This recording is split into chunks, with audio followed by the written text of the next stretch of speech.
CIST, une histoire qui pourrait faire l'objet d'un film tant le scénario est improbable.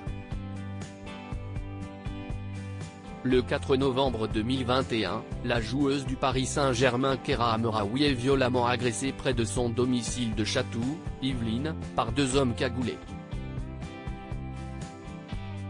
Les enquêteurs de la brigade de répression du banditisme de la police judiciaire de Versailles s'intéressent dans un premier temps à sa coéquipière en club, Aminata Diallo.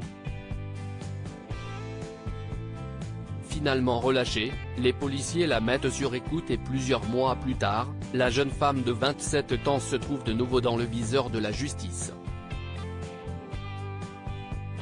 Aujourd'hui, Aminata Diallo fait figure de suspecte principale dans cette affaire, au même titre que 4 autres hommes, dont certains ont reconnu l'implication de la footballeuse comme commanditaire de l'agression de Keira Amraoui.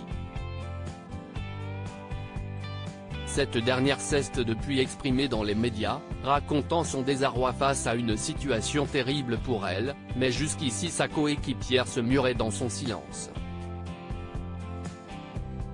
CIST désormais du passé puisqu'Aminata a décidé de parler dans les médias, que ce soit pour RMC Sport ou bien le youtubeur Sabri Parisien ou rien, elle a décidé de donner sa version des faits. La seule piste qui a été explorée, CIST la mienne. J'ai l'impression qu'il y a un acharnement, qu'on veut absolument que ça soit moi et qu'on essaye de regrouper beaucoup de choses pour essayer d'orienter toujours, pour que Aminata Diallo, raconte-t-elle.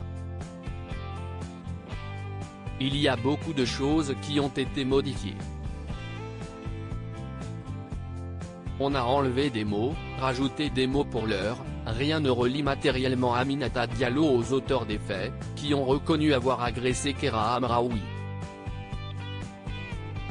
Comme judiciairement, on n'arrive pas à me rendre coupable, on a voulu le faire médiatiquement, en essayant de me diaboliser.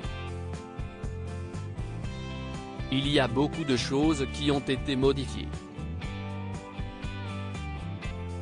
On a enlevé des mots, rajouté des mots, assure-t-elle, avant d'insister, je n'aille pas commanditer cette agression.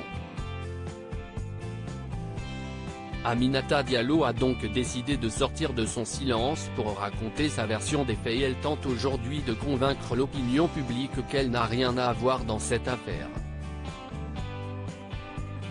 Aminata Diallo reste présumée innocente des faits qui lui sont reprochés jusqu'au jugement définitif.